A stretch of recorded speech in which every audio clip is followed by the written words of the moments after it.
Hey everyone, welcome back to the channel. Today I made this delicious Pizzelle cookie and I'm sure you're gonna love it just as much as I do. This is everything you're gonna need for this recipe. It's really quick and easy and fun. You're gonna need that parchment paper to lay out the cookies so that they can dry after they've been in the machine. This press is pretty simple. You could probably order one off Amazon. So I just started out with about just a little less than a cup of sugar and about 3/4 of a cup of butter. I just melted it in the microwave for about 30 seconds. The dough comes together pretty quickly and it's honestly a fast recipe. It's one of my favorite to make. Usually I make it around Christmas, but every now and again I have a hankering for it. I did 2 teaspoons of baking powder, 1 to 2 teaspoons of the vegetable oil. I'm just mixing up the butter a little bit more to get the chunks out. And I'm gonna do a cup and 3/4 of flour. Just your regular all-purpose flour works fine. I always make a mess. And then 1 teaspoon of vanilla. I usually don't measure it, but I did today, I guess. And then my butter and 3 eggs. Then you're just going to want to mix that up with the hand mixer.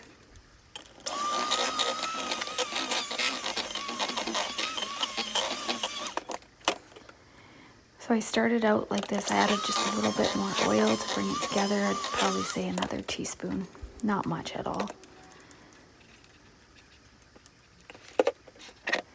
So I did a few cookies with just this regular batter, and then you'll see what I add halfway through. There's a twist.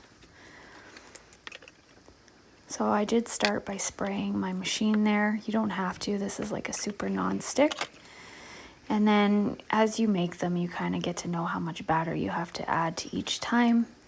This machine's great. It cooks really fast. It's honestly perfect and it's non-stick, so I didn't have to spray it again. You just want to keep checking to make sure they're not getting too brown. Sometimes they get a little bit farther than they should, but my husband loves those.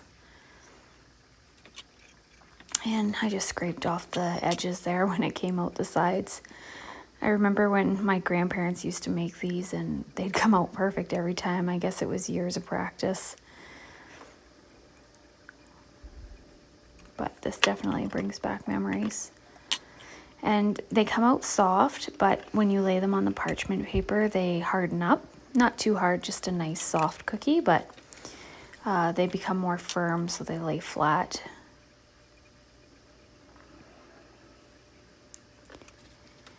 And I just keep checking them, and there, see how I've laid them out flat on the parchment. They only take a few minutes to cool down. They come out kind of like a pancake, I guess. It's really like a pancake batter, more than a cookie dough, honestly.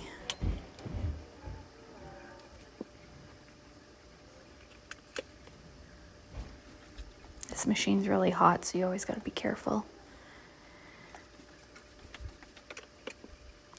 You guys will have to let me know in the comments if there's a certain recipe that brings back memories for you guys. I try to make these every year, but I was definitely craving them now, so I couldn't wait till Christmas.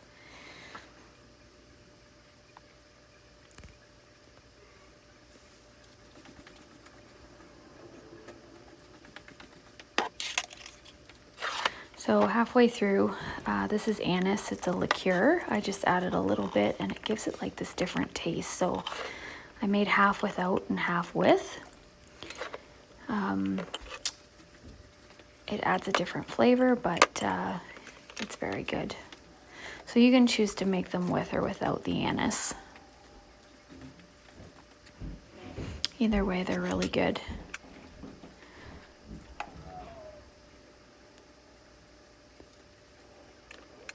I think I added about a half a cup of the anise when I did add it, so just so you have a rough estimate on what I added. The cookie scoop helps a lot for portioning.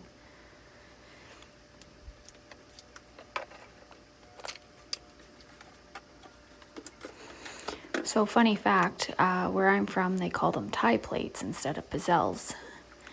And I guess because people used to use the ties from the railroad to make them as presses, as when they didn't have this machine. This was a long time ago.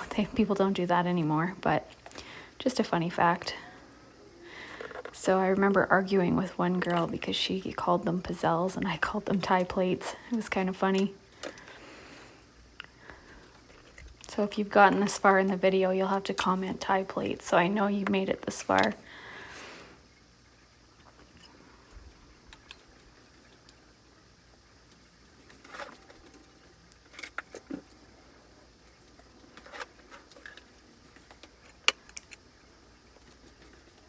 And this is just a quick batch. Honestly, when I make these at Christmas, I sit for hours and make these. I usually make like 12 dozen. Another time I'll make the chocolate ones. They're just as good, if not better. And you can do lots of fun things with these too. Before they set, you can roll them and put like a custard filling inside of them as well. Those are great. But yeah, once they've cooled, I'm just showing you here, I stack them up and I'm eating one, of course. I can't get away without snacking when I make these. I was so full I didn't want to eat dinner.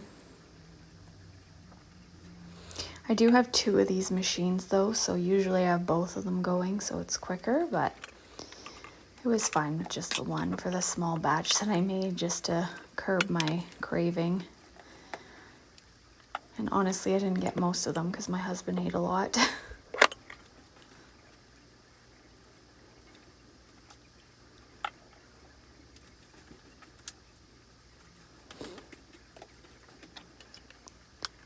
I just had a little bit of batter left. I think a few more cookies left to put through. And honestly, the machine, when I have them in there pressing, it's literally like a minute each time. This is the end of the batter, the last 2 cookies.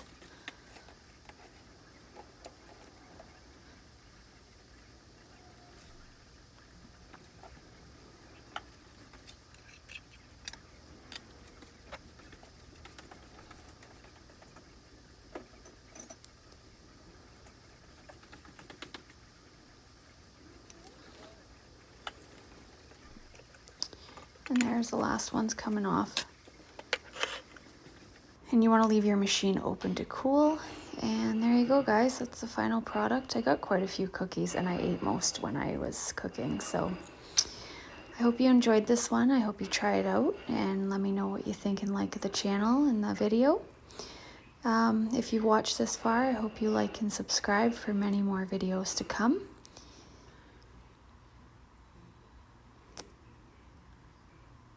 And I hope you try this recipe out.